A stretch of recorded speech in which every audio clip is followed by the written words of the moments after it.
suite. Baïcha, d'abord, tu as ramené des fleurs pour Samia. Alors ramène-les pour Samia. Des fleurs? Oui, bien sûr, on est tellement... Non, et toi aussi. Non. Oui, c'est une fierté que ta maison d'édition, Samia, ait déjà eu 3 prix. Elle a déjà eu 3 prix. Avec Jawed, c'est le 3e prix. Alors, pour ce prix Jawed, ah oui, carrément, c'est... Oh. Merci. Oui, c'est ce 3e. Bon, il ne faut pas qu'il disparaisse. Non, il faut qu'il reste là. C'est magnifique, ta maison d'édition reçoit 3 prix à l'étranger. Très peu de gens parlent de ta maison d'édition, bon, ça c'est un autre problème. C'est un autre problème. Et puis Jawed, c'est-à-dire Jawed, je veux le prix que tu reçois et aussi une joie pour tous tes camarades du séminaire, mais alors, pour moi, tu sais, alors je te félicite. Alors pourquoi je tenais à ce que tu sois là, Samia? Pour que tu nous expliques c'est quoi ce prix, quel est le jury, qui compose le jury et quelle est la qualité du jury. Une fois que tu nous as présenté ce prix, on va laisser Jawed débattre avec nos amis, camarades, frères, séminaristes. Voilà, t'as le séminaire. Alors à toi la parole, Samia. Mbarouk Alek. Mbarouk Alina. Mbarouk Alek Jawed, alors du fond du cœur. Merci beaucoup. Alors, il n'y a pas que les gens qui sont dans cette salle qui sont contents, il y a aussi tous les Maliens, parce que c'est toujours quelque chose quand c'est un Algérien qui a le prix. Donc ils étaient contents, l'équipe de la rentrée littéraire du Mali. Donc avant de parler du prix, parce que c'est le prix qui est décerné lors de la rentrée littéraire du Mali. Donc c'est un événement qui est né en 2008. C'est 2 éditeurs qui ont lancé cette initiative en voulant résister un peu à ce qu'on a appelé, ce qu'on appelle toujours la littérature monde véhiculée par les étonnants voyageurs. C'est un festival qui a commencé en 2000 au Mali.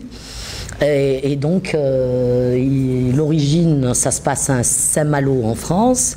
Et c'est en général des éditeurs, enfin des auteurs un peu, on va dire, issus de l'immigration, ce qu'ils appellent maintenant la diaspora chez eux, et qui reviennent chez eux pour proposer. Il y a Haïti qui a je ne sais plus combien d'éditions. Et donc ces 2 éditeurs, donc Aïda Madi Diallo et Ibrahima Aya, qui ont dit, on a besoin que, d'ailleurs c'est le slogan de la rentrée littéraire du Mali, que l'Afrique se raconte à elle-même et au monde. Mais c'est l'Afrique qui se raconte. C'est pas des gens qui vont venir nous raconter à travers, que ce soit de la poésie ou du roman, ce que nous devons retenir de notre patrimoine littéraire, qui soit, en tout cas pour l'Afrique subsaharienne, beaucoup oral, quoi.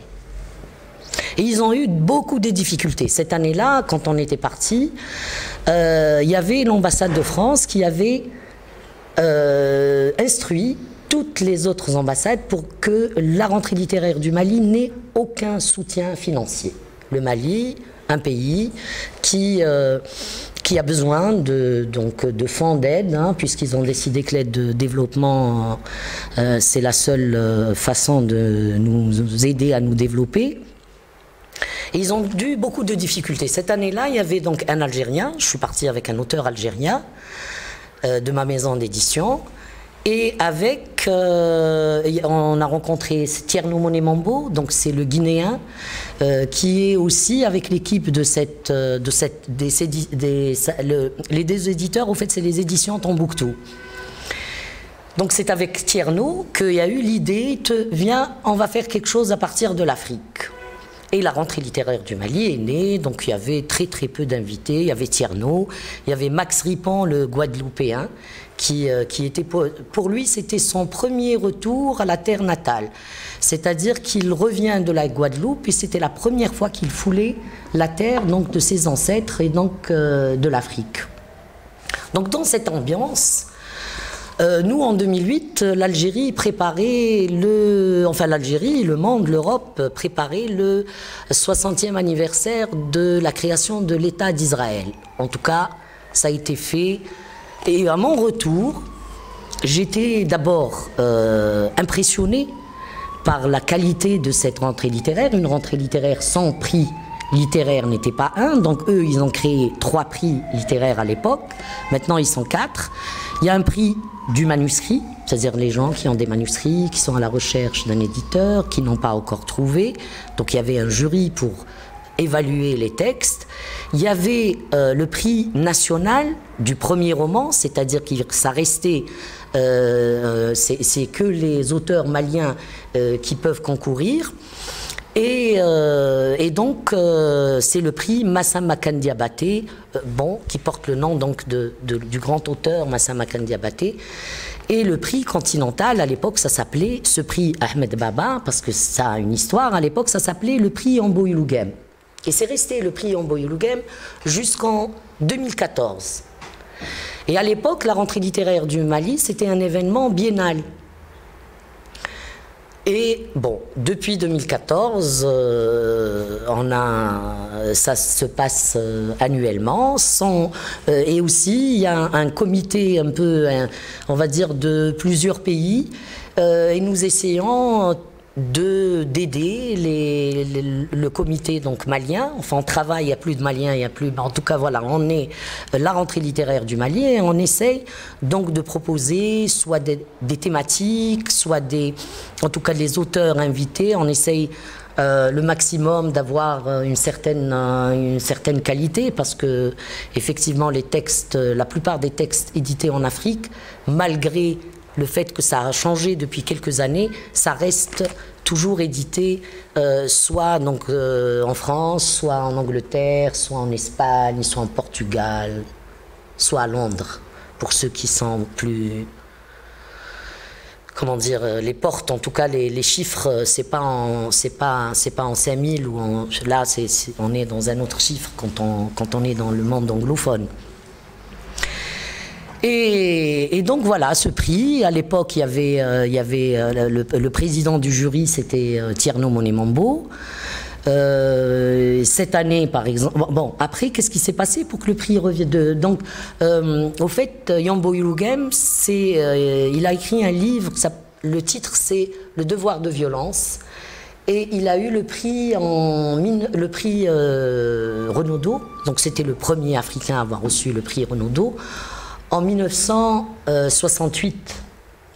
Et lui, il est de formation, il est philosophe. Il a été accusé de plagiat et tout, mais tout le monde sait que, au fait, c'est parce qu'il a un peu cassé cette nigritude, chantée, fraternité. Il a cassé ça en rappelant quand même certaines vérités. Il s'adressait aux Africains, mais il s'adressait aussi à l'Europe, hein, qui favorise ce genre on va dire, de paroles à l'eau de rose. Et puis qui valide l'histoire à chaque fois. C'est comme ça, votre histoire, elle a été. Malheureusement, le prix... malheureusement, mais c'est très bien pour Ahmed Baba, parce qu'Ahmed Baba, c'est un nom qui est très, très connu dans l'Afrique subsaharienne et même chez nous normalement. Il a été, je ne sais pas si on a fait, mais c'est un grand érudit, un savant de Tombouctou. Il est né à Tombouctou et il a refusé l'invasion marocaine. Et il s'est trouvé exilé au Maroc et il a composé, mais alors là, des vers, des poèmes qui se retrouvent pratiquement dans tous les textes. Dans tous les textes, dans tous les classiques, on va dire, africains, il y a toujours un clin d'œil à Ahmed Baba. Donc, c'est vrai qu'il y a eu, ça nous a permis en tout cas l'histoire de changement de nom, parce que vous faites, il y a une histoire entre les héritiers de Yambo Ilougem, et il y a eu des problèmes. On a accusé la rentrée littéraire de faire de l'argent, alors que c'est pas du tout le cas. Enfin, il y a eu une histoire qui a un peu entaché, et Ibrahima Aya et Aïda Madi Diallo, ils ont décidé, puisque de toutes les manières, les droits n'appartiennent même pas au Mali, les droits de publication, ils appartiennent au Seuil, qu'ils ont cédé après au Rocher, et c'est comme ça que nous, en Algérie, on a pu éditer Devoir de violence en 2009, quand il y avait la deuxième édition du PANAF. Pour le jury de cette année, donc il y a Sami Tchak, un Togolais qui est connu pour avoir reçu beaucoup de prix, dont le prix de la rentrée littéraire du Mali aussi, en 2014. Je crois que c'était le dernier qui a reçu le Yambo Ilougem. Et il y a aussi Jean-Marc Turin, c'est un Belge. Il est romancier, il est aussi producteur d'émissions. À l'époque, il travaillait à France Culture, mais quand il a commencé à avoir des positions, enfin quand il a exprimé ses positions antisionistes, il a été remercié, effacé. Mais c'est un très très grand monsieur, parce que il transmet par des textes forts, mais aussi il réalise des films, il réalise ses positions par rapport à la Palestine, par rapport à, je veux dire, même ses positions en tant qu'intellectuel ne sont pas dans le camp des nini, c'est assez franc et direct, et ça lui vaut tous les problèmes du monde aussi. Il est boycotté, hein, il a reçu le prix des 5 continents, mais France Culture ne lui a consacré aucune émission, aucun moment. C'est vous dire, c'est-à-dire quand vous êtes l'ennemi, il n'y a pas du tout, on a beau dire que le monde littéraire c'est comment dire, khawa, mais c'est pas du tout le cas, hein, voilà, c'est un programme qui est fait. La rentrée littéraire essaye c'est un événement qui, moi, je le supporte depuis 2008, c'est-à-dire j'y vais chaque année. Et voilà ce que j'avais à dire sur le prix, sur la rentrée littéraire.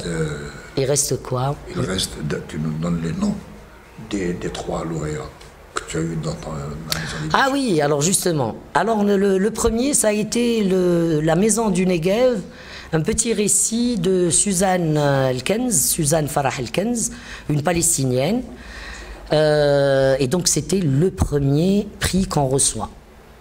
Le premier continental, ça a été, alors, c'était en 2010. Et bon, malheureusement, Suzanne Elkenz, je le dis, comme ça Jawed sera prévenu, malheureusement, il y a un travail, c'est-à-dire qu'on fait, après le prix Yambo Ilougem, on a réussi à vendre les droits au Canada et en France. D'abord au Québec, ensuite en France. Et malheureusement, Suzanne Elkenz, bon, elle a été un peu connue, puisque elle était éditée à Montréal et à Paris. Et elle est tout de suite partie pour son deuxième roman, qui a été tout à fait raté pour moi, enfin, je le dis. Il a été bâclé, enfin l'éditeur a laissé, parce que c'est la Palestinienne qui parle français, c'est toujours exotique. Donc si au passage elle peut très mal s'exprimer, ce serait bien. Et donc elle est partie éditer en France. Et ça a été, pour moi, ça a été un peu la fin, parce qu'elle aurait pu avoir une visibilité africaine, enfin internationale, sans être dans le centre, le centre de domination, quoi. Le deuxième, c'est une autre histoire. Alors le deuxième, c'est un Camerounais qui est venu pendant la résidence d'écriture qu'on a organisée pendant le PANAF, Ancrage africain. Il y a un livre, d'ailleurs, un recueil de nouvelles qui est né de cette expérience. Et donc pendant la résidence, on n'a pas fait la résidence comme on n'est pas des professionnels de la résidence d'écriture, mais on voulait au fait ramener, regrouper des auteurs du continent, très connus tous, mais qui écrivent à l'extérieur du continent, qui éditent à l'extérieur et leurs livres se lisent qu'à l'extérieur du continent. Donc on leur a proposé cette résidence pour prouver qu'on peut d'abord écrire à partir d'ici, diffuser à partir d'ici. Et Eugène, lui qui était édité chez Gallimard, qui a reçu aussi les prix du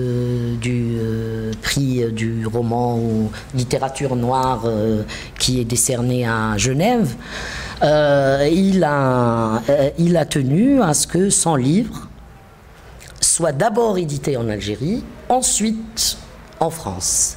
Et c'est comme ça qu'on l'a proposé à la rentrée littéraire du Mali, et il a reçu le deuxième prix. Le prix de la... à l'époque. Le premier prix, mais c'est le deuxième auteur. Exactement, le deuxième auteur. Oui, le deuxième auteur. Le premier prix. À recevoir le premier prix, exactement. Ouais. Le prix, le grand prix, à l'époque, c'est Yambou Ulugem. Donc voilà. Et maintenant, c'est lui. Et maintenant, c'est le premier qui reçoit Ahmed Baba.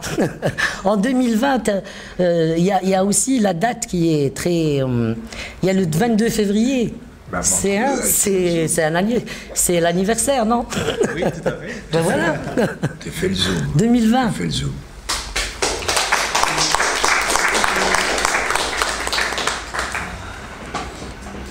Donc, c'était ben voilà. Ben, je te remercie, Samia. Tu as suffisamment dit de façon souple. Très souple, je sais. Oui, souple. C'est rare.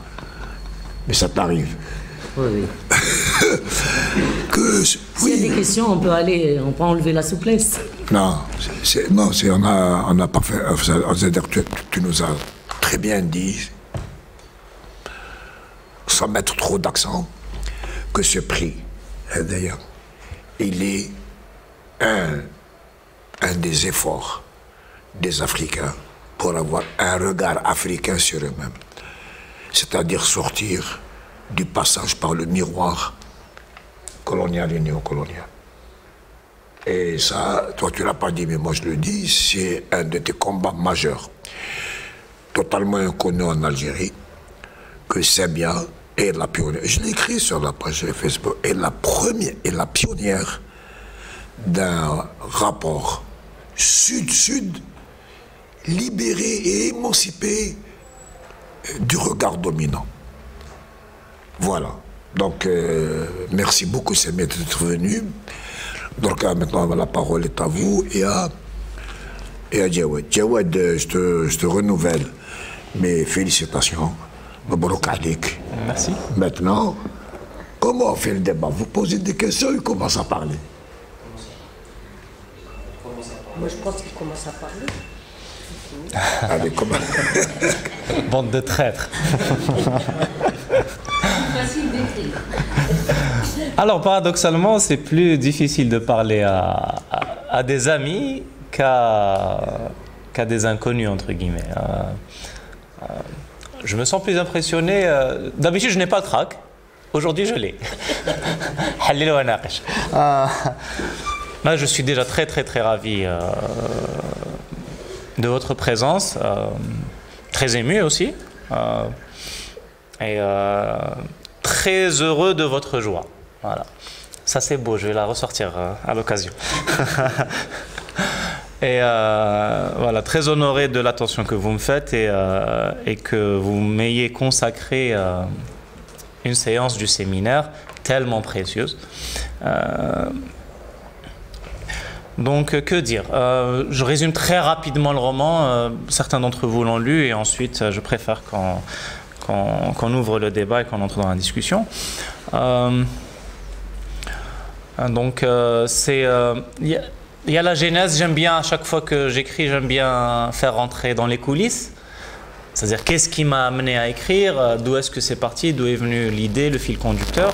La genèse, c'est un fait divers étalé sur double page, une histoire de viol absolument monstrueuse, et de laquelle devait ressortir la fameuse conclusion que l'Algérie est une affreuse société, affreusement patriarcale, où la femme est réduite à moins que rien.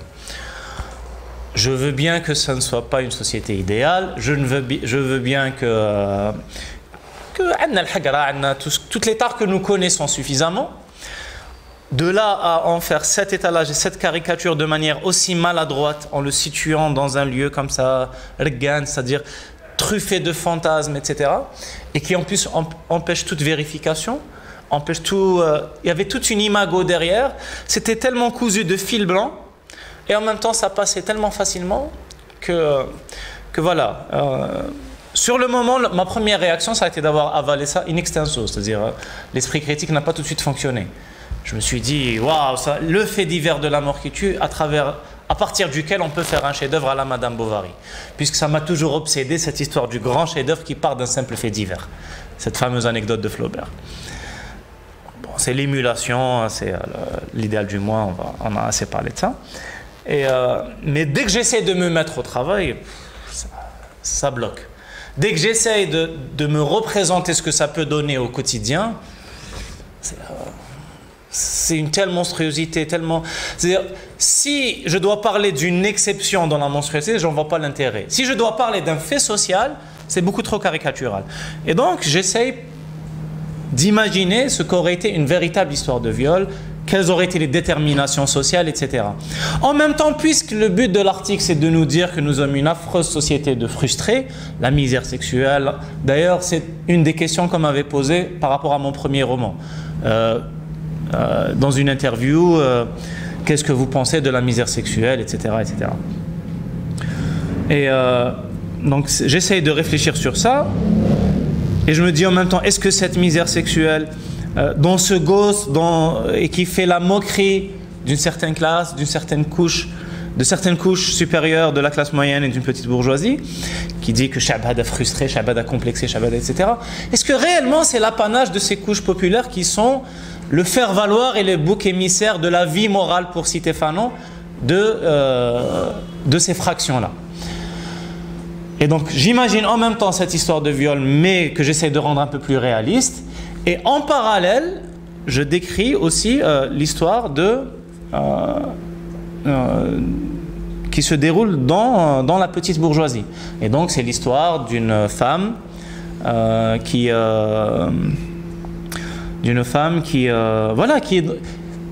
dans le parcours l'amène à un ersatz de militantisme, d'où entre autres le titre, et qui va la faire rencontrer la femme qui a été violée, et qui va écrire un article dessus, mais au lieu de relater les faits réels, elle va broder dessus la monstrueuse histoire que j'ai lue, étalée sur double page. Bien sûr, ça c'est la trame, c'est entre guillemets l'intrigue. Derrière, j'essaye de traiter de beaucoup de sujets, de beaucoup de faits sociaux, de l'aliénation du salariat. On nous dit comment mettre les Algériens au travail. Il y a au moins 2 personnes qui ont singé John Locke dans cette interrogation, que je ne vais pas citer. N'insistez pas, je ne dirai pas que c'est Mohamed Taleb et Kamal Daoud.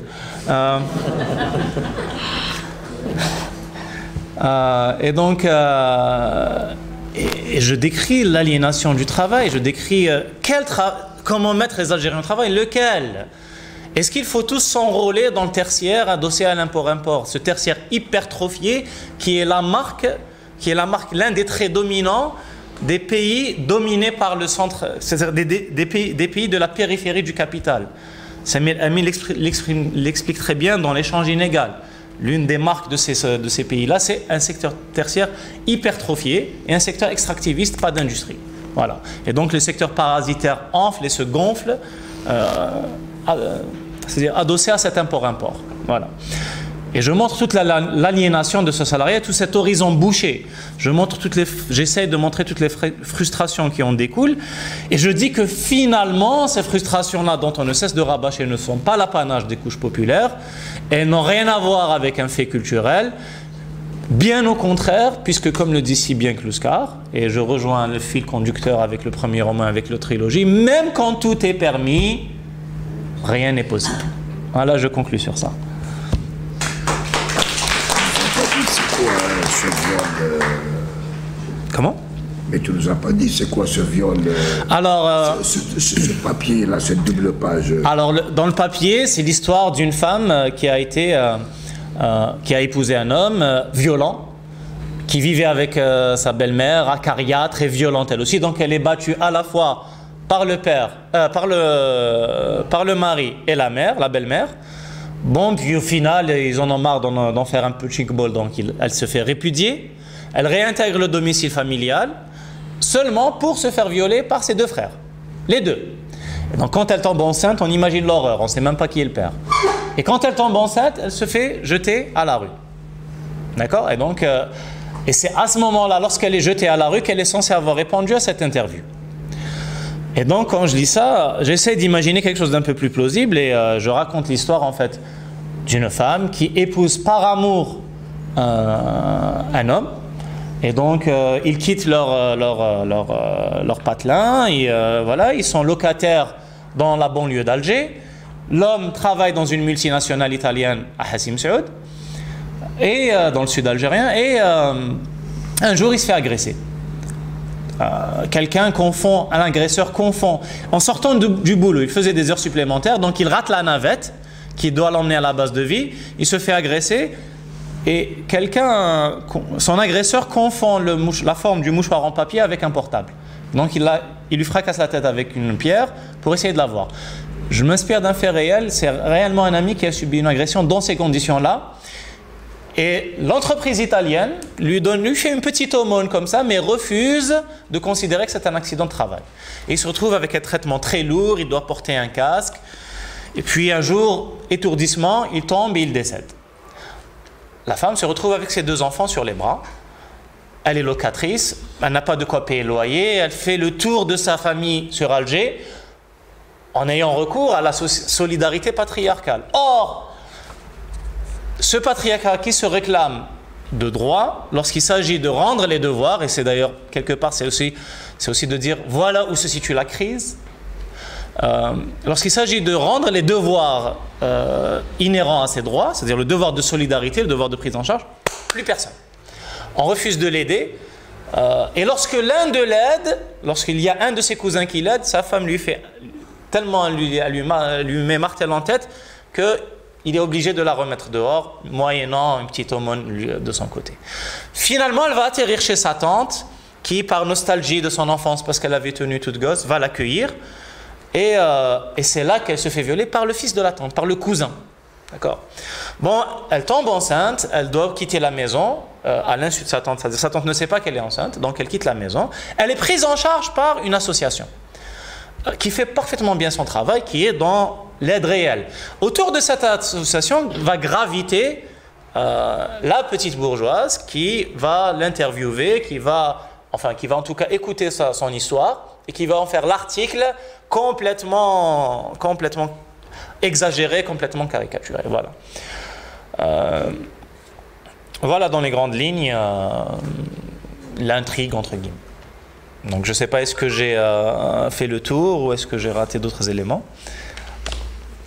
Tu as certainement raté beaucoup d'éléments, mais là c'est le débat, ça dit voilà, donc ça surgira au fur et à mesure alors. Et, en même temps, bon, c'est pour nous aussi une séance pour apprendre à lire. Parce que lire un texte, c'est toujours le lire avec des référents. Tiens, par exemple, je vais vous donner un exemple. Tout de suite. Quand Jawad dit que le système de parenté, c'est-à-dire que la fille ne fonctionne plus parce que la forme de la famille a changé et donc la femme de son cousin lui dit non, au moins ça devrait vous rappeler le fils du pauvre. Quand la grand-mère de Fouroulou meurt, sa mère et sa tante se disputent pour se séparer. Parce que, tu te souviens, Bécher? Tu te souviens, Jawad? Et elles se séparent parce que chacune commence à avoir des intérêts particuliers qui sont différents du système de parenté obsolète qu'on aura laissé. Alors, à vous les questions. Pas tous en même temps. Alors, moi, question, un petit commentaire aussi. Ah, c'est Jawad. Bien sûr. D'abord, je remercie Samia, c'est ça? Je ne connais pas le nom de famille. Samia Zenati. Excusez-moi de vous appeler. Ah, Zenati. Très enchanté. Donc merci et je vous félicite pour l'effort et surtout pour l'orientation. J'ai suivi un peu les livres de APIC et c'est toujours un grand plaisir de découvrir des auteurs et de lire vos livres. Donc, et merci à M. Bouhamidi et à Jawad pour ce roman que j'ai commencé à lire. Je suis à peu près à 50%. Mais enfin, il n'y a pas de mais, c'est pas un vrai mais. Je vais commencer par le travail, par une question. Je ne sais plus si c'est M. Hamidi ou Jawad qui l'a dit, mais en tout cas, il faut mettre les Algériens au travail. Est-ce que les Algériens ne sont pas déjà en train de travailler, mais dans des conditions extrêmement difficiles? Voilà. Qu'est-ce qu'on pense je te renvoie à notre périple d'hier. Oui. Lorsqu'à l'heure de pointe, on s'est retrouvés agglutinés dans le train. Qui étaient ces gens-là? Ils rentraient tous du travail. Étudiants et travailleurs. Voilà, étudiants et travailleurs. Et donc, il suffit juste d'aller à la gare à 5 h du matin. Et là, à ce moment-là, on va se reposer la question, comment mettre les Algériens au travail? Comment ce pays-là tient-il debout s'il faut mettre les Algériens au travail? Après, bon, on va nous dire oui, 50%, plus de 50% d'informels, etc. Mais où sont les entreprises productives et non pas parasitaires? Où sont-elles? Où est notre industrie? Et donc, comment mettre les Algériens au travail? Qu'est-ce que c'est que ce verbiage et qu'est-ce que c'est surtout que cette singerie? Parce que vraiment, c'est du sous John Locke. Voilà. Donc, et il faut vraiment n'avoir pas su ce qu'est le tertiaire, n'avoir pas su son côté à la fois tayloriste et en même temps qui est en plus complètement coupé de toute réalité, pour ratiociner de cette manière. Donc, les Algériens sont au travail, ils font ce qu'ils peuvent, mais voilà, lequel? Donc, en tout cas, moi, j'en sais quelque chose. J'ai passé par plusieurs entreprises avant de finir dans l'enseignement, enfin, plutôt de commencer dans l'enseignement. Je sais de quoi il retourne et c'est d'ailleurs mes expériences, celles de mon frère, celles de mes amis, de mes proches, que j'ai traduites dans la description que j'en fais dans ce roman et dans le précédent. Voilà. Je ne sais pas si j'ai fait le tour de ta question. En tout cas, c'est un sujet où il y a à boire et à manger. Ouais. D'autres questions? Mais les grandes villes vivent d'activités un peu parasitaires. Les grandes villes. Les activités ne peuvent être plus parasitaires parce que l'économie productive n'existe pas, la société nationale n'existe pas. Donc souvent, c'est-à-dire que c'est l'utilité, c'est-à-dire que les métiers utiles sont les plus mal rémunérés. Et c'est le secteur tertiaire qui souvent n'est pas très utile aussi. Il y a des choses qui sont peut-être mieux rémunérées que ceux qui travaillent utiles à la société, qui sont moins rémunérés. Ça aussi. On peut ouvrir le débat sur le plan économique, de l'intersectorialité, du grand déversement, c'est-à-dire etc. Mais d'où vient-il et d'où vient cette hypertrophie? Les dernières statistiques que j'ai lues, c'est 64%. C'est énorme. C'est les choix économiques qui ont été faits depuis la libéralisation, donc depuis Chagny. On est dans cette situation qui est dramatique pour le pays.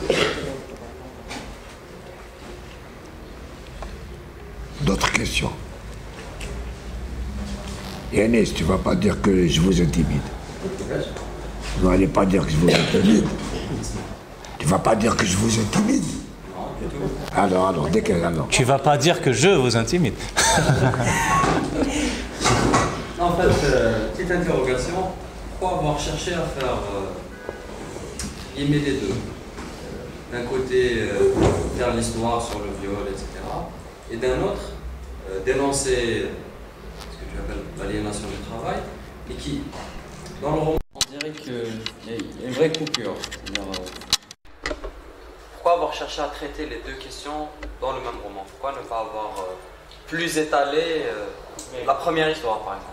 Parce que la question du travail elle est centrale. L'une des raisons aussi de l'aggravation de la frustration, de l'aliénation chez Farid, chez le violeur, c'est le chômage endémique.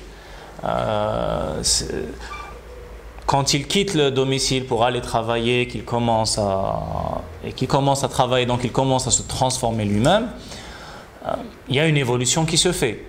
Donc la question du travail elle est centrale aussi bien à son niveau qu'au niveau de l'autre classe, qu'au niveau de l'ami. Donc il n'y a pas vraiment de scission, bien au contraire. C'est pour dire que les deux sont subsumés sous le même rapport de domination. Et donc derrière les différences de vernis, c'est les mêmes problèmes. Et quelque part la même communauté c'est un pléonasme, quelque part la communauté de destin qui les relie. Et donc les deux devraient avoir les mêmes luttes. Voilà. D'autres questions?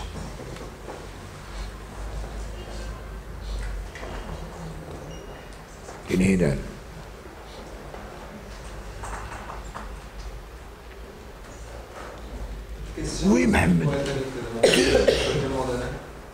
Qu'est-ce que tu as dit? Pardon, Mohamed.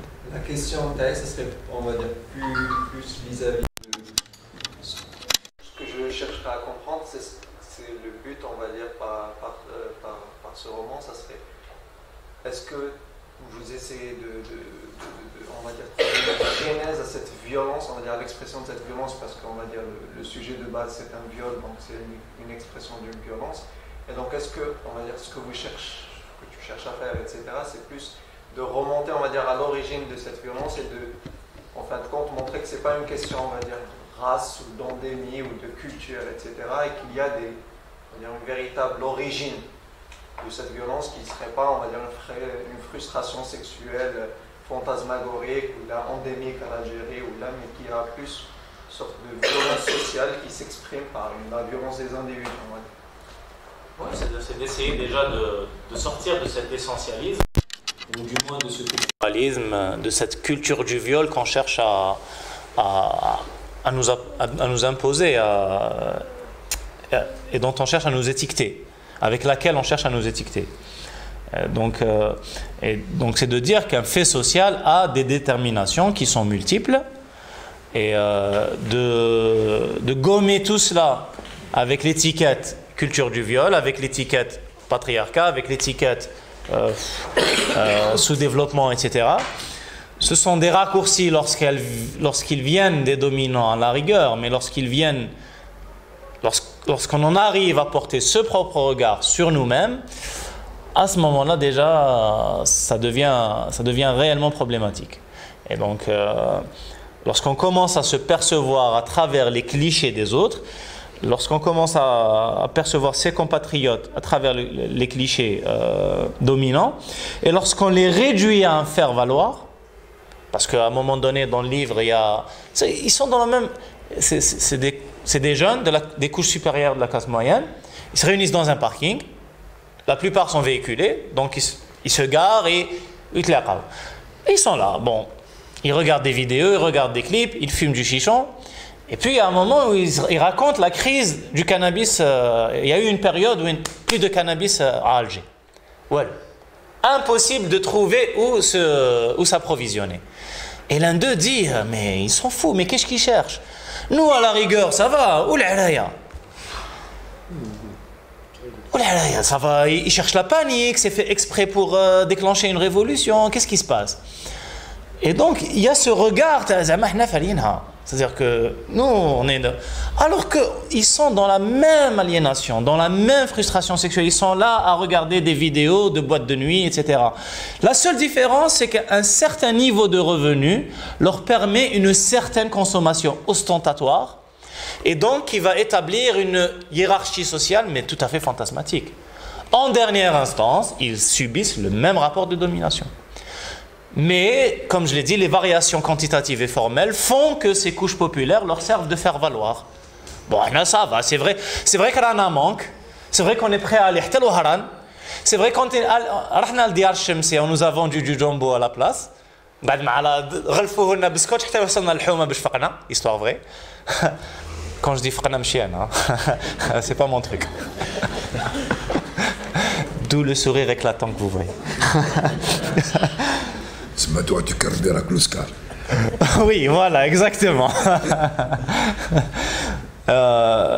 C'est-à-dire, on est dans la même dépendance. Hein. Ils sont prêts à aller changer de wilaya pour aller s'approvisionner. Ils se font gruger par ceux-là même qu'ils méprisent. Mais qui vont péter un câble. Non, au moins ça va, on est policés. Et donc c'est un moment de distinction. Exactement. Sur le plan social. Voilà, c'est un moment de... C'est comment se voir. Tout à fait. Moi, ma question portait plus, on va dire, ce que je trouve, on va dire, délicat sur ce genre de sujet, c'est de ne pas tomber, on va dire, dans le déni de justement ce genre d'accident et d'expression de violence, comme je disais. C'est facile de se dire, comment dire, pour moi, ce qui est sensible, c'est vraiment de ne pas tomber dans le déni de l'expression de cette violence qui existe. Il y a, on va dire, certes, on va dire, on construit dessus. On construit dessus, on essaie de mettre des étiquettes, comme tu avais dit, on essaie d'aller vers l'essentialisme. Mais je trouve, on va dire, bon, j'ai pas encore lu le bouquin, mais je trouve que ce qui est sensible, c'est aussi de tomber dans le déni, de dire, de vouloir se cacher à soi-même, et je crois qu'on a, on va dire, du moins de ma propre expérience, etc., on a cette culture, on va dire, de faire taire les choses, certaines choses, et de faire taire certaines de ces violences-là qui, en fin de compte, existent. Et il faut en parler en quelque sorte, mais pas en parler en brodant dessus ou en allant vers l'essentialisme, etc. Mais c'est plus de... Ce qui m'intéresse, ce que je t'avais dit, ce qui m'intéresse, c'est plus dans le pourquoi de la violence, quelle pression s'exerce sur les gens violents, etc. et qui les amène vers cette expression de violence, au-delà des classes, au-delà de plein de facteurs. Mais justement, le viol en soi, c'est à peu près le tiers du bouquin. Donc, on fait un peu plus comment dirais-je, en termes de déni, il y a plus, il y a plus marqué. Hein. Voilà. Et le souci aujourd'hui, c'est que justement, dès qu'on essaye de comprendre et d'expliquer, t'es dans le déni. C'est-à-dire, il y a une injonction au pathos. Il faut s'indigner, il faut... D'accord, la société elle est affreuse. Dès que tu essaies d'expliquer les déterminations qui amènent ce genre de phénomène, tu es dans la justification. Et on veut confondre explication, analyse, sociologie et justification pour empêcher justement toute compréhension et pour empêcher de revenir aux racines du problème. Voilà. Mais c'est clair qu'il ne faut pas se voiler la face. Voilà. Justement, moi j'avais dit que c'était ça, on va dire. Tout à fait. Justement. Oui, Bachir. Je voudrais revenir continuer sur cette histoire de viol. En fait, c'est Farid, c'est ça le personnage. Oui. Excusez-moi, je ne sais pas. Donc Farid lui-même avait subi des attouchements, avait subi un viol, carrément. Et il le fait subir. Donc si on part d'un principe qu'il ne faut pas comparer les souffrances, c'est-à-dire que j'ai toujours trouvé que c'était affreux de comparer une souffrance avec une autre. Les souffrances, il faut les accueillir, c'est-à-dire nous avons affaire à une première personne qui a souffert, et ensuite à une deuxième personne qui a souffert. Donc ce principe-là, en lisant, m'a fait penser directement à Enrico Macias, qui parle de sa souffrance de ne pas pouvoir rentrer chez lui, entre guillemets. Très énorme. Et voilà. Premièrement. Deuxièmement, ça m'a fait penser aussi à Michel D, c'est celle qui a écrit le livre sur Zahra Drif, celle qui était dans le amputée, et donc on voyait sa souffrance en fait. Et le fait de ne pas comparer les souffrances, d'accueillir toutes les souffrances. Finalement, je crois qu'on est avec la souffrance qui est exprimée, qui a le plus de place dans les médias, on est avec la souffrance qui a le plus d'emprise sur le moment. Parce que entre Farid et Malia, moi je trouve, en lisant tous ces passages, j'ai trouvé quand même qu'à un certain moment, tellement qu'on comprenait la genèse dont parle, tellement qu'on comprenait pourquoi ça s'est produit, moi personnellement j'ai oublié le drame de Malia. Oui. Justement, c'est comme si on me reprochait non pas de légitimer, mais on me reprochait de je vais raconter une anecdote. Il y avait un grand soufi qui à la mort de son fils a souri, et on lui a dit pourquoi souris-tu? J'ai dit j'accepte la volonté de Dieu. Et l'histoire est tellement connue que des gens s'étonnent. Ils posent la question à un érudit, par exemple de la classe et du savoir de Ahmed Baba, dont j'ai remporté le prix, je le rappelle. Oh, le savant des tours. Et on lui dit, mais lorsque le prophète a perdu son fils, il a pleuré. Et ce soufi-là a souri. Est-ce que ce soufi a une meilleure acceptation de la volonté de Dieu que le prophète? Et l'érudit répond, je choque tout le monde, l'érudit c'est Ibn Taymiyyah, il répond, non, parce que le prophète a pu réunir dans son cœur et l'amour et la pitié pour la perte du fils, et l'amour et l'acceptation de la volonté de Dieu. Ce que l'autre soufi n'a pas pu faire. Pour réussir à accepter la volonté de Dieu, il a dû effacer l'amour et la compassion pour la perte de son fils. D'accord? Donc vous me dites, quand on lit ce qui est arrivé à Farid, tout à coup on se désolidarise quelque part de ce qui est, ou du moins on oublie le drame de Malia. C'est comme si on n'arrivait pas à avoir les deux en même temps dans le cœur. On n'arrivait pas à porter les deux compassions dans le cœur. On n'arrivait pas à porter compréhension envers son drame et juste sévérité envers le fait qu'il reproduise la même violence sur quelqu'un d'autre. Ça, c'est pas mon problème, désolé. Moi, mon travail, c'est de montrer une réalité sociale. L'effet qu'elle fait chez les autres et la culpabilité qu'elle produit parce qu'il n'arrive pas à se dire oh là là, mais moi je veux le détester, mais j'y arrive pas parce qu'il me fait de la peine quand même.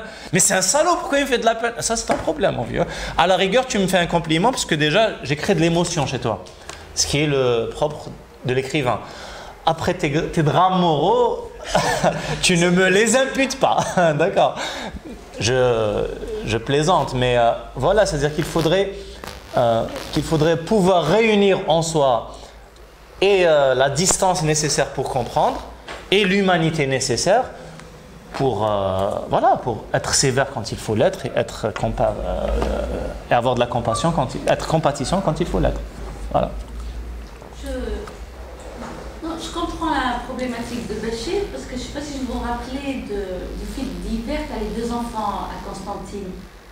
Quand ils étaient retrouvés dans une valise, tués par deux jeunes et un adolescent, les gens n'arrivaient pas à comprendre que je puisse pas défendre le criminel, le plus jeune, parce qu'il a autant souffert.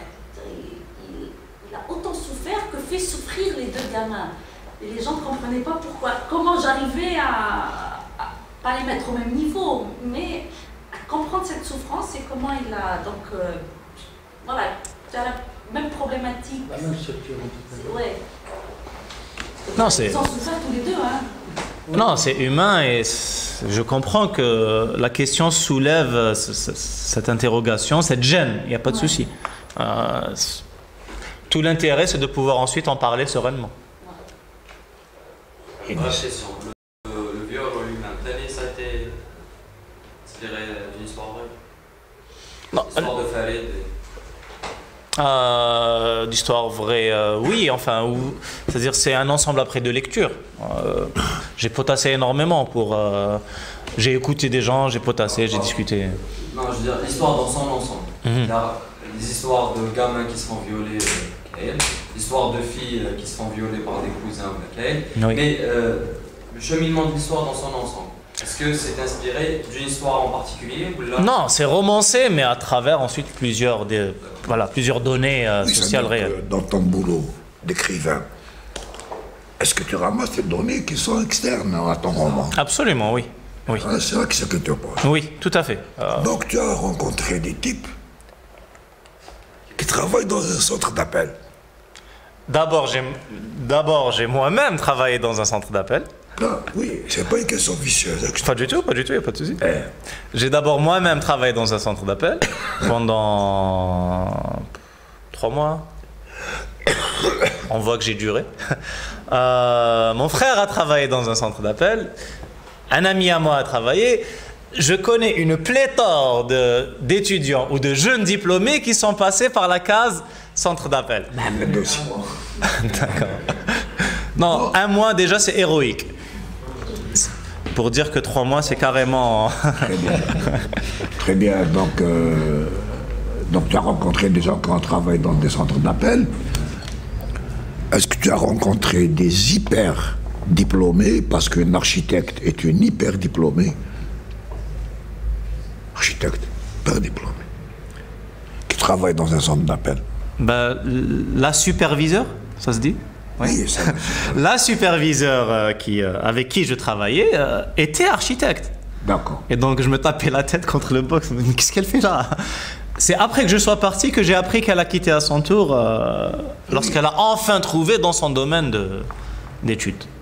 Oui, donc c'est ça la question. C'est-à-dire, est-ce qu'il y a à partir du réel? Oui. Alors, excusez-moi de vous interrompre. Pour la petite anecdote, je me permets de la citer. Puisque nous avons nos chers amis de la revue, de l'excellente revue. Est-ce que vous vous souvenez du magnifique article que vous avez et du magnifique entretien que vous avez réalisé sur la première prothèse 3D crânienne en Afrique? Eh bien, 2 d'entre eux, l'ingénieur Karim et le médecin Ali, Tarraq et Karim Lassal, sont passés par le même centre d'appel que moi. D'accord, donc c'est pour dire où est-ce qu'on en est. Hein? Comment mettre les Algériens au travail. C'est-à-dire que à celui qui demande comment mettre les Algériens au travail, ceux qui ont réalisé cette prouesse, étudier pour leur ingénierat ou leur... qu'est-ce que vous faites? Médecine. Leur médecine, voilà, leur doctorat, et venez ensuite de 17h à 1h du matin pour vendre la camelote de Jay-Z. Oui. Il y a de quoi se demander comment les mettre au travail, oui, effectivement. Oui. Donc, il y a... Bon, est-ce qu'il y a d'autres questions? Oui. Tu veux dire quelque chose? Non, j'ironisais. Je vais bien rebondir. Oui, rebondis. Bien sûr. Alors, par rapport à la question du travail, en fait, je pense qu'on s'imagine trop que l'aliénation se trouve dans ce genre de travail-là, de centre d'appel et d'exécutants, etc. Mais on a fini par comprendre, je pense qu'on a fini par comprendre que l'aliénation se trouve également chez les directeurs, chez les responsables eux-mêmes. Il y a un phénomène qu'on a appelé la stupidité, le paradoxe de la stupidité apprise, dont ont besoin les multinationales, parce que les multinationales viennent avec beaucoup de procédures, énormément de procédures, qui ne laissent pas un espace pour l'être humain, pour le travailleur, de réfléchir, de gérer des problèmes, parce qu'ils ont déjà réfléchi aux problèmes. Donc beaucoup de multinationales comme ça. Moi, quand je travaille dans le recrutement, je reçois un gars qui se présentait comme manager dans une multinationale, et à l'issue de l'entretien, je découvre en fait que son travail consiste à recevoir des mails et transférer des mails. Team manager, donc il se présente comme manager, mais il n'a aucune tâche, ni de réflexion, ni de planification, ni de gestion réelle d'une équipe. Ils ne se rendent pas compte. Et donc, pour moi, cette impasse, parce que déjà, quand on est en entreprise et qu'on vous colle un titre, si vous êtes dans une entreprise bidon, excusez-moi pour le terme, et qu'on vous donne responsable ou directeur des ressources humaines, directeur de ceci, des opérations, alors que rien n'est fait dans la réalité, ça veut dire qu'on vous a collé une étiquette qui va vous rattraper toute votre vie et que vous n'allez pas pouvoir descendre. Moi qui étais manager, je ne peux pas travailler ailleurs parce que je ne peux pas descendre de ce statut-là, et parce qu'en réalité, je n'ai rien fait de ce travail-là. Donc l'aliénation se trouve aussi et énormément dans des postes de direction et dans des postes de... Chez les agents dominés de la domination. Voilà. Oui, d'ailleurs, ça se traduit même dans l'école, dans les approches pédagogiques, puisqu'aujourd'hui on nous a imposé l'approche par compétences. C'est très renflant, mais concrètement, c'est de multiplier les compétences de base, élargies, mais de base, qui fait que le diplômé sort en fait sort en étant polyvalent pour plein de petits métiers. C'est-à-dire qu'on le prépare à ce qu'on a appelé le précariat. Ce n'est plus un diplômé d'élite, ce n'est plus un diplômé qualifié, c'est un diplômé qui est disponible pour ce marché de la polyvalence où aujourd'hui il est sur telle tâche de base, demain sur telle autre tâche, d'où le mantra de flexibilité, etc. etc. Voilà. Et donc, ça m'a évoqué ça parce que tu as utilisé l'expression de stupidité apprise. Bah, littéralement apprise. Exactement, Hein. exactement. Voilà. D'autres questions? C'est une menace, hein, le Belka. Si vous ne posez pas de questions, j'arrête. Oui. J'aimerais juste qu'on puisse un peu plus sur ce qu'on a développé tout à l'heure, sur la nécessité de joindre la compassion pour l'agresseur et pour l'agressé. Je pense qu'il faudrait également joindre la compassion et la condamnation, parce que pour s'éloigner quelque peu du manichéisme inhérent à tout événement, pour ne pas donner une vision manichéenne de l'explication des faits divers ou des faits sociaux. Comment dire, si sur le plan social on se borne à toujours trouver un bouc émissaire, un gentil et un méchant qui m'a donné l'histoire d'un mariage qui s'est fait violer. Là, il y a un gentil, un méchant, on se rend compte que le méchant, au fait, lui aussi, c'est un gentil qui subissait quelque chose d'autre, et à chaque fois on trouve un méchant dans l'histoire, un gentil, et donc c'est quelque peu une vision noir et blanc. Exactement. C'est un peu facile. Oui.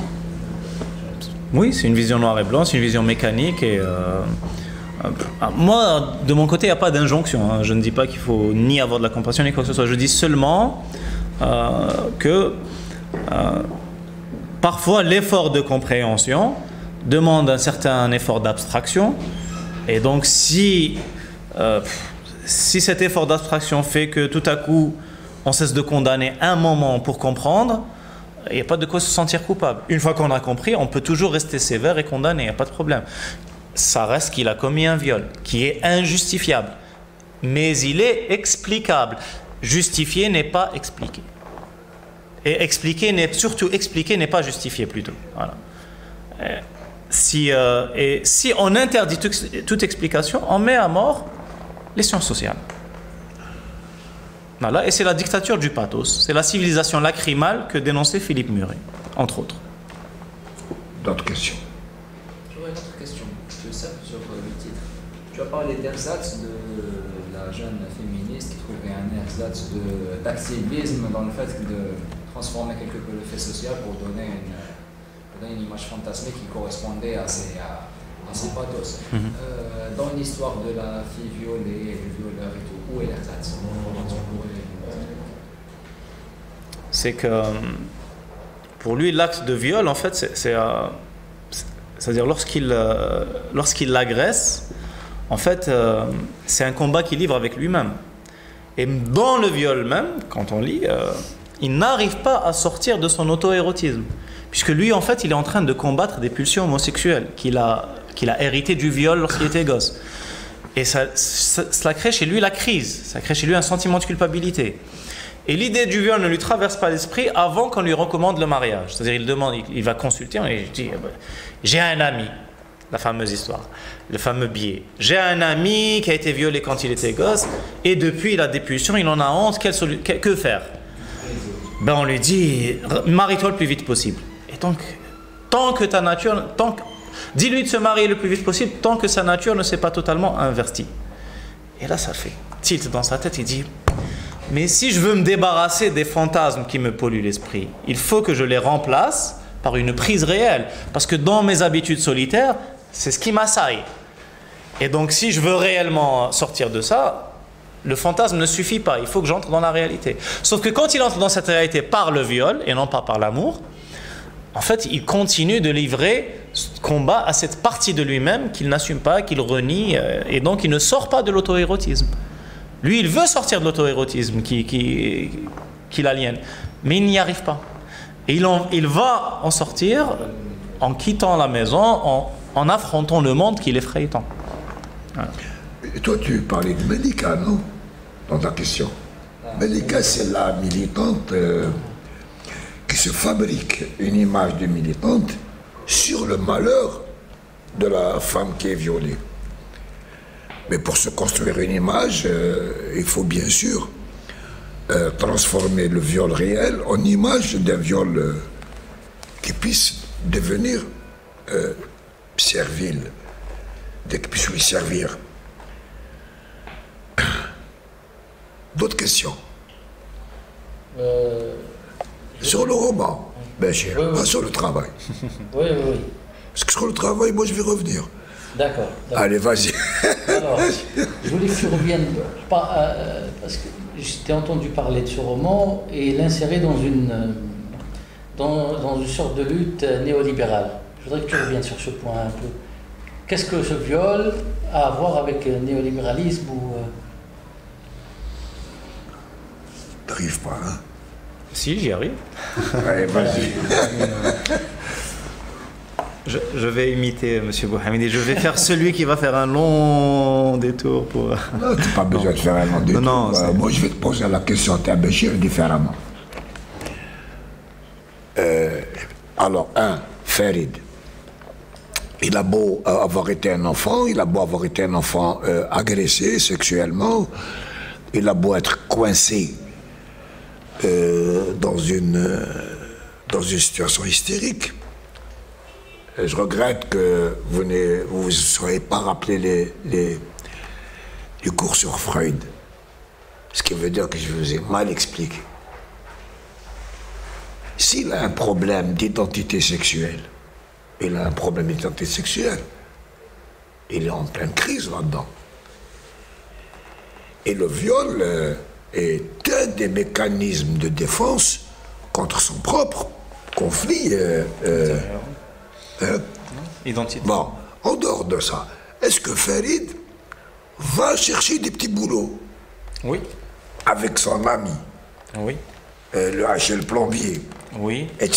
Ben oui. Oui, oui. Mais pour que le roman ait à l'intérieur ce qu'on appelle une réalité esthétique, c'est-à-dire que l'histoire des gens devienne plausible, devienne vraisemblable. C'est que Farid, lui, il va passer de travail précaire à travail précaire. Est-ce que tu peux nous rappeler les travaux précaires qu'il fait, Farid? D'abord, il essaie de s'initier au parking. Parce qu'il a un ami qui fait la même chose. Il y a un grand marché qui s'appelle le Mexique, et donc qui attire des vendeurs hebdomadaires. Il lui dit, viens, navigue, place ça. Et bon, lui, ça lui dit rien. C'est-à-dire, il vient une fois, il voit toute l'énorme bagarre que c'est à chaque fois. Je te coupe la parole. Oui. Il échoue. Il échoue, oui. D'accord. La réponse, c'est à Mohamed. Et il échoue à cause de quoi? Du rapport de violence. Exactement, oui, du rapport de force. Oui, du rapport... Non, de violence. Oui. Parce que le rapport de force peut rester dans des formes pacifiques. Il va vers le parking, et c'est une violence qui est institutionnalisée. Et cette violence, elle est déterminée. C'est-à-dire, elle ne tombe pas du ciel, c'est pas une nature. Elle a un rapport avec un travail, avec une fonction. Qu'est-ce qu'il essaie de faire encore? Il entre apprenti chez un plombier, mais il ne supporte pas il n'a pas la patience d'apprendre le métier au fur et à mesure. C'est-à-dire, il y a une et en plus, il ne supporte pas, disons, l'attitude de tutelle qu'a l'artisan envers lui. Et donc, lui, il essaie d'apprendre le métier le plus vite possible, il essaie de prendre des raccourcis. Donc, il regarde comment il fait. Et donc, pendant qu'il est en train de regarder ce que fait le plombier, il oublie de faire la course que lui a demandé. Le plombier, il dit « Et Hamar ». Et Hamar, c'est un rapport de violence de quel type? C'est la violence symbolique. Oui. C'est la violence. Même Hamad, c'est la violence. Mais la violence ici est encore un rapport. Enfin, j'essaye j'essaye d'apprendre à lire un roman avec vous. Alors, on va essayer d'apprendre ça ensemble. Ce qu'il faut relever. Parce que si tu ne connais pas une chose, tu ne la relèves pas. Quand je vous ai parlé de Pharaon, que dès que la grand-mère meurt, les deux épouses vont se disputer entre elles. Si vous ne savez pas d'avance que le type d'économie qui est dans par le Pharaon, c'est l'économie domestique, c'est pas l'économie marchande, et si vous ne savez pas qu'il y a un système de parenté spécifique à la famille patriarcale, vous ne pouvez pas relever que la dispute entre les deux sœurs, ce n'est pas qu'une histoire personnelle. Ce n'est pas qu'une histoire personnelle, c'est déjà une histoire sociale qui est en train de se mettre en place en Kabylie, dans cette ville, dans cette région de Tizi Ouzou, et qui commence à tuer la famille patriarcale et faire naître la famille ménagère. Dans Le Fils du pauvre, nous assistons à la naissance du couple Ramdan, Fatma, Fouroulou, le petit roi et les filles. Or, non, tu n'es pas d'accord, si. Si, ça me rappelle des souvenirs. Mais oui, mais lire un roman, c'est toujours le lire à partir d'une certaine vision. Si vous n'êtes pas habitué à réfléchir à la forme du travail, que le plombier essaie d'apprendre à un apprenti qui lui-même est en conflit, il va l'essayer à Béchir. C'est que ce plombier, il est encore dans la tradition de la corporation. T'as le maître de gérant, celui qui va t'apprendre le métier du début jusqu'à la fin. Mohamed, c'est extraordinaire. Bon, quand j'ai lu ça, je me dis, fantastique ce roman. Fantastique. Et je vais vous dire pourquoi il est fantastique. Parce que Farid, une fois qu'il va avoir la chance d'apprendre un métier de A à Z, il va échouer à cause de la violence et tous les autres métiers qu'il y a dans ce roman, Béchir. Y compris celui qui l'a fait parking. Centre d'appel. C'est le travail fractionné, Jawed. Oui. C'est les types, c'est comme le truc d'Acharlot. Il vit Saint-Boulan. On a appris aux types qui travaillent dans le centre d'appel à répéter tout le temps la même phrase, jusqu'au point où, une fois que sa mère lui parle, il lui répond en lui disant la phrase qu'il dit dans le centre d'appel. C'est un travail totalement fractionné. C'était l'Orient. Et donc, dans... oui, je me suis mis à parler de comment je vois ton roman. Est-ce que je peux? Et comment? Non, sérieux. Bien sûr. Est-ce que je peux? Est-ce que je peux? C'est un roman qui a une mutation sociale. Je vous ai parlé de Pharaon et une mutation sociale. C'est ça. Ici, c'est une mutation sociale. Nous sommes, Yanis, dans un monde où le travail est totalement fractionné. À l'intérieur, c'est-à-dire quand tu fais un travail au centre d'appel, ou à l'intérieur. En fait, il est fractionné à la fois en interne et en externe. Puisque dans le centre d'appel, qu'est-ce qu'il est en train de faire? Il est en train de vendre un produit fabriqué à l'étranger à un acheteur qui vit à l'étranger. Et donc on a externalisé vers nous, vers l'Algérie. Fonction commerciale. Oui, une fonction qui était une fonction dans la Syrie, dans le travail, produire, promouvoir et vendre.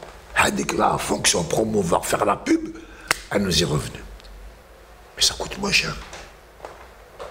Or, quand on le fait, dans le roman, c'est visible. Mais c'est visible, c'est-à-dire qu'on nous a refilé des nénins. On nous a refilé la partie la moins productive du processus de production. C'est-à-dire, c'est pas là où il y a l'enjeu. Et c'est exactement ce qu'on nous propose. Et vous voyez, c'est une architecte. Elle devient un garde-chiourme. Elle devient un garde-chiourme comme il a dit Béchir, à l'encontre même de ses propres intérêts. Dès qu'il y a le moins de staïe. Quel est un roman n'est important et n'est un vrai roman que si à un moment donné, celui qui l'écrit nous donne une idée de quelque chose qui songe et qu'on ne connaît pas, et qu'on ne sait pas, et que lui-même d'ailleurs ne sait pas totalement. C'est-à-dire, il le sent, il l'écrit, et c'est pas du point de vue rationnel, c'est du point de vue émotionnel. C'est toutes ces émotions. Alors, Farid, il viole sa cousine. Mais pourquoi il la viole? Le roman s'ouvre sur quoi? Sur la fin qu'avait prévu Pharaon, la fin de la famille patriarcale. Il a terminé le fils des pauvres, bas de la terre et le sang, etc. Et puis vous arrivez chez Djawad, vous ouvrez des mains, elle dit que la famille patriarcale a déjà disparu. Et la fille qui a choisi d'épouser l'homme qu'elle aime, elle n'a pu le faire, elle n'a pu se proposer comme avenir un amour comme base du couple et non pas les problèmes d'intérêt qu'il y a chez Pharaon. C'est parce qu'il y a de la terre, parce qu'il y a... C'est terminé. Elle n'a pu le faire que parce que la famille, le système de parenté est déjà mort. Il est déjà mort. Nous sommes entre le possible qui est né et qui n'est pas encore tout à fait né. Nous sommes dans un clair-obscur, comme aurait dit Gramsci. Et c'est là que les monstres naissent. Et Farid est un monstre. Mais il n'y a pas que Farid qui est un monstre. Malika est un monstre. Malika, c'est une salope. Mais c'est une salope que... Oui, bien sûr que c'est une salope. C'est une salope. Mais c'est une salope de grande classe. Parce qu'elle ne s'appelle pas Malika. Khaled est sur le point d'applaudir, tellement il est d'accord. Non. Pourquoi c'est une salope? Parce que c'est la seule personne qui est perverse. Farid viole sa cousine, mais il n'est pas pervers. Et c'est un malade, mais pas un pervers. Alors quand j'utilise le mot pervers, je vous ai expliqué, enfin on a étudié ensemble comme psychanalyse, être pervers, c'est être incapable d'aller directement dans l'acte sexuel du masculin au féminin. Un pervers sexuel dans la psychanalyse, c'est quelqu'un qui a besoin de se déguiser pour pouvoir aller à l'acte sexuel, quand tu n'étais pas avec nous. Si tu veux, quand quelqu'un a besoin de s'habiller en femme pour aller faire l'amour, eh ben ça c'est pervers. Quand quelqu'un a besoin de se faire fouetter, c'est pervers. C'est-à-dire qu'il ne peut pas aller directement au rapport naturel de l'amour. En avant,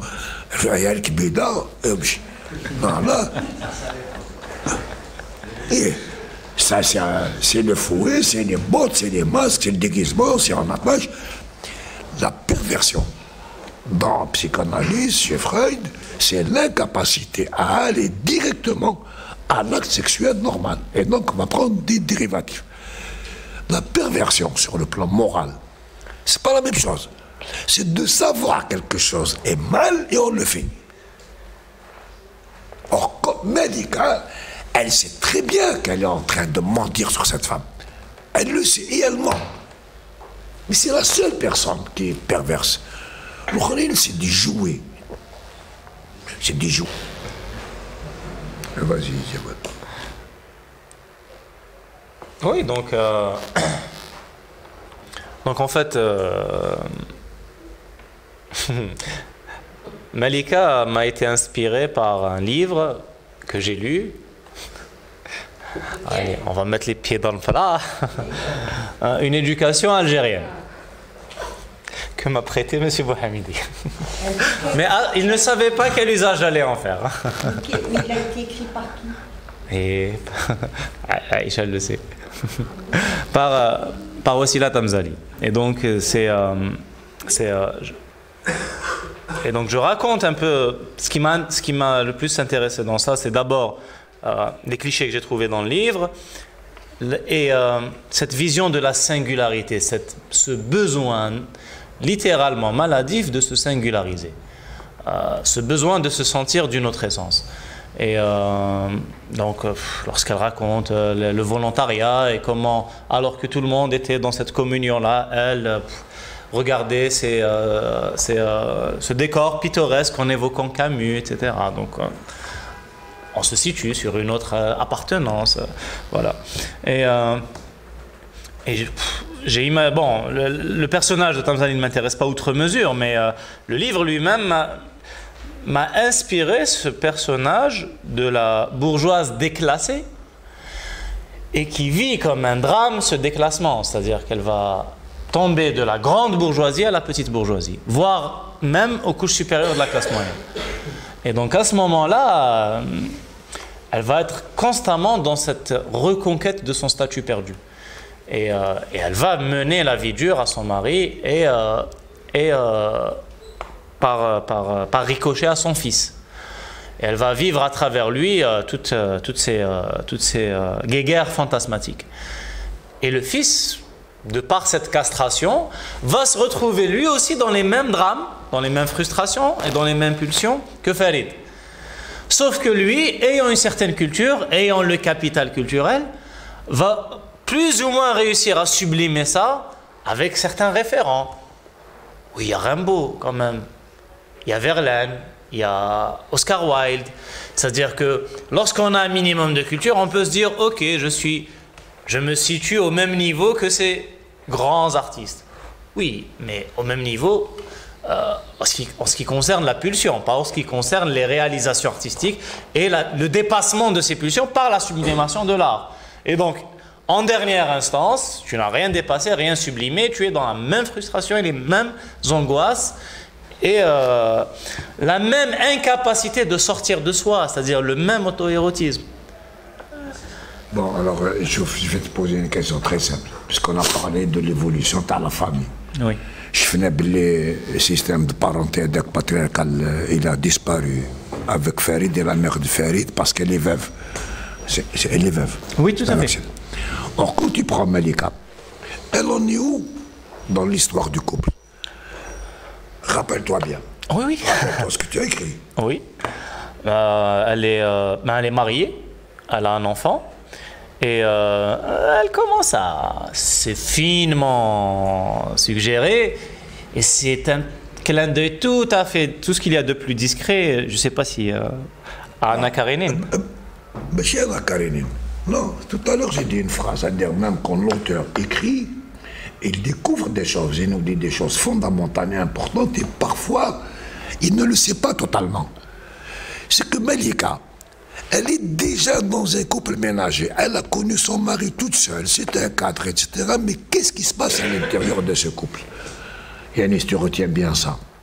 Elle veut prendre le pouvoir à l'intérieur du couple. C'est-à-dire qu'elle renverse... Le rapport de force. Oui. Yannis, t'as compris? C'est-à-dire, quand la mère de Farid, elle est veuve, etc., elle est encore... dans sa tête, à l'intérieur du système d'autorité qu'il y avait avant. C'est-à-dire que quand dit la mazal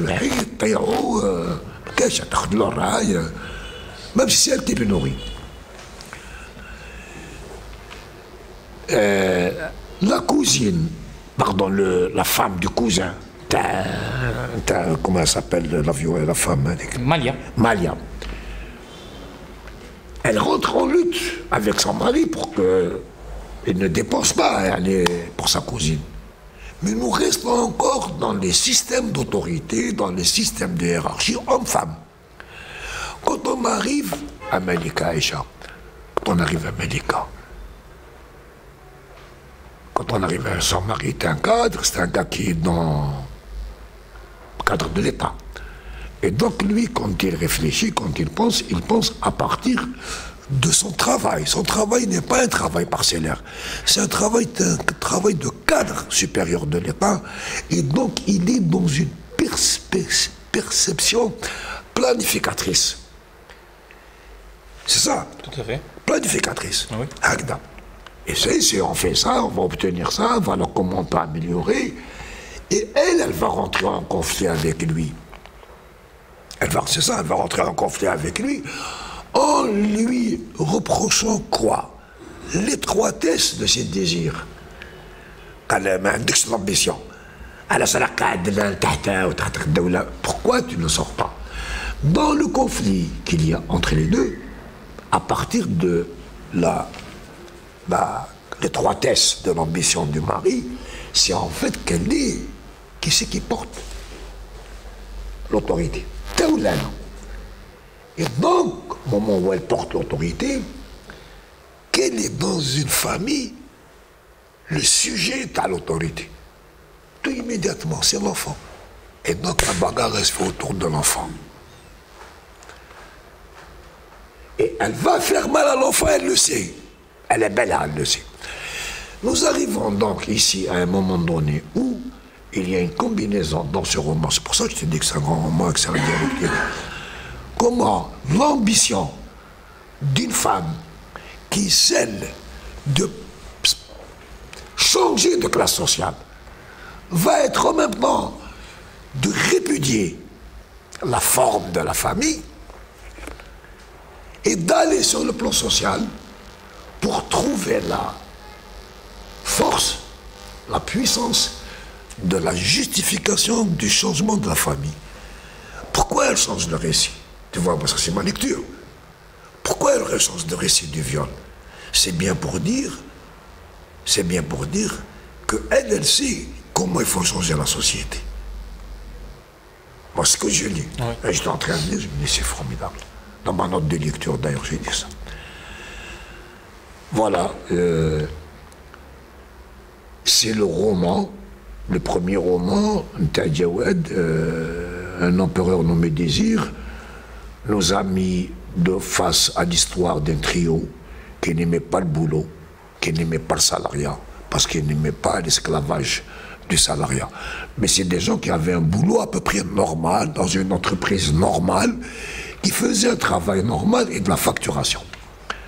Ça, c'était le transit. Oui, tu vois que j'ai pas oublié. Tout à fait, oui. Tu vas m'en vouloir de ne pas perdre la mémoire. Pas du tout, au contraire, je m'en réjouis. Alors, mais il travaille dans une boîte qui est dans le transit, c'est-à-dire dans l'import. Mais ça reste encore un boulot réel. Et ici, dans ce roman, ce boulot réel disparaît. Nous sommes dans les centres d'appel. C'est un travail fractionnel. Et si vous lisez bien le roman, ben, il faut que tu le lises attentivement. C'est que s'il y a quelqu'un qui peut sauver sa peau, eh bien c'est Farid. Parce que lui, lorsqu'il va travailler, il ne va pas faire un travail, il est dans l'aléatoire. Mais il n'est pas dans le faux travail, d'être un centre d'appel. Il va travailler à l'appel et à la pioche. Il va creuser des tranchées pour qu'on installe, je ne sais pas quoi, des câblettes. Donc c'est un vrai travail. Il va avoir, c'est tellement un vrai travail qu'il va avoir des cales dans la main, il va avoir mal à la main. Il va avoir mal à la main. Et c'est parce qu'il fait ce vrai travail qu'il va rentrer dans une, oui Béchir, dans une vraie relation sociale qui est celle du salariat, patron à ouvrier. Et dans le cas de Théouhada, c'est même patron à prolétaire. Farid, dans cette relation, est un prolétaire. Il quitte la maison. Quitte la maison. Kadir. Et d'une certaine façon ou d'une autre, Kluska ou Marx, je ne sais pas, c'est que ce travail-là qu'il a libéré toutes les autres formes de travail sont des formes de travail de l'aliénation à la base. Un centre d'appel, le camion, c'est à la base là. Il va aller il y a la rédemption. Je ne sais pas si tu as fait exprès, mais je pense que tu as fait exprès. D'accord. C'est qu'à la fin, quand il va... c'est comme au début du roman. La fin du roman, c'est exactement le début. Le roman ne commence que parce que le mari de Malia est agressé dans le sud et qu'il est tué. C'est là où commence le roman. S'il n'était pas mort le mari de Malia, il n'y aurait pas eu de Malia, ni de roman. Et à la fin du roman, Farid, il échappe de justesse au fait d'agresser quelqu'un pour le voler. Oui. Sauf que lui, il ne le vole pas. Il le défend. Oui, et qu'est-ce qui se passait dans... C'est justement cette rédemption-là. Oui. Oui. Et tu dis pas que la rédemption... Non, pas du tout. Non. Voilà. Ça, c'est une partie, si vous voulez, de la lecture du roman. Je voudrais, pour Belbeweb,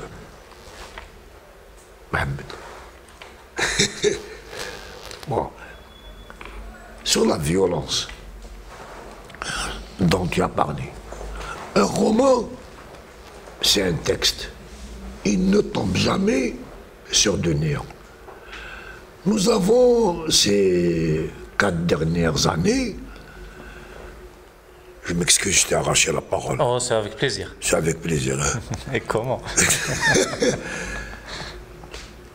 Nous avons vécu un moment d'intense et d'immense agression de type idéologique à propos de la violence. Et expliquer, ne pas expliquer, c'était Cologne. Oui. Cologne, le viol des femmes. Et nous avons un discours sur le viol de femmes. Pourquoi expliquer est une tare, un défaut, un vice inacceptable pour certains?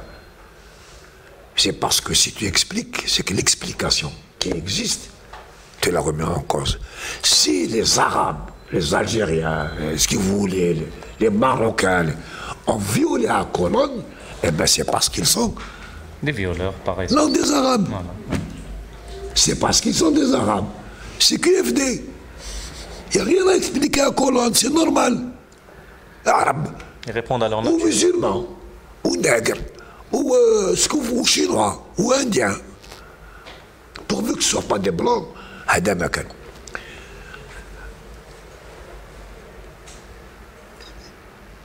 Le refus de l'explication, c'est le refus de la confrontation à l'explication spontanée. Nous avons ici. Alors évidemment, quand vous lisez ce roman, Tadjawed, vous dites mais c'est extraordinairement compliqué ces histoires-là. C'est extraordinairement compliqué. Donc Farid, c'est compliqué, comment il viole sa cousine. Et moi, je vais vous répondre, je connais la compassion, monsieur Lac. Quel est le plus grand violeur dans cette histoire? Dans ce roman. Moi, je vous le donne en mille, c'est Médica. C'est elle qui viole cette fille parce qu'elle la viole à l'intérieur de son âme. C'est-à-dire qu'elle lui a arraché ce qui était sa propre histoire pour le transformer et en faire son histoire à elle. Elle devient le héros. Elle devient le héros. Mais comment est-ce qu'on peut exploiter la souffrance des autres pour devenir un héros? Eh bien, c'est que le problème, c'est que on ne monte dans la hiérarchie sociale, on ne devient une couche dominante, comme un que par la violence. Ici, ce roman, c'est à la fois le roman de l'hystérie. Je voudrais que tu te souviennes des cours de... C'est l'hystérie, c'est que personne ne sait qui il est. C'est le roman d'une Algérie où il y a une crise de l'identité. Identité sexuelle, identité professionnelle, identité politique, parce que c'est une crise d'identité politique, ce qu'a fait Malika. il y a aussi une crise de la morale dans ce livre. C'est-à-dire que tout ce à quoi avant nous aurions pu nous soutenir, l'honneur, l'entraide, la solidarité de nos parents a disparu. Et nous sommes dans un nouveau monde. Voilà. Je te dis ma lecture. Jawed, je te félicite réellement pour ce roman. Merci. C'est un plaisir pour quelqu'un qui aime la dialectique comme moi de l'avoir lu. Je vais vous demander quelque chose pour la postérité, c'est que chacun de vous vienne féliciter Jawed devant la caméra. Voilà. Débrouillez-vous comme vous faites. Comme ça, vous êtes tous compromis. Si tu ramènes, mais on se... نديرو تصويره كبيره. C'est tu filmes. Hey Jawed, à quand le troisième? Ah oui, طيب. Viens, ça vient de photographier avec nous.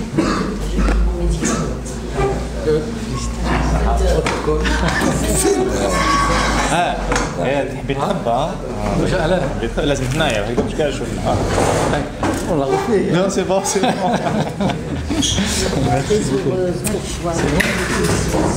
صحة On le montre, Bark. Voilà. L'objet du délit. يعطيك الصحة. يعطيك الصحة. Je ne l'ai pas. Je ne l'ai pas jusqu'à maintenant.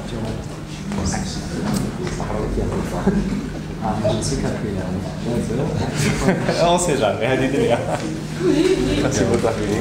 Merci. ربي يحفظكم. إن شاء الله. قول. برك عليك. الله يسلمك. ستيفي.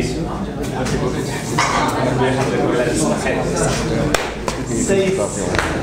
عقوبة المطر. ما شاء الله خاف. ما شاء الله مسكين.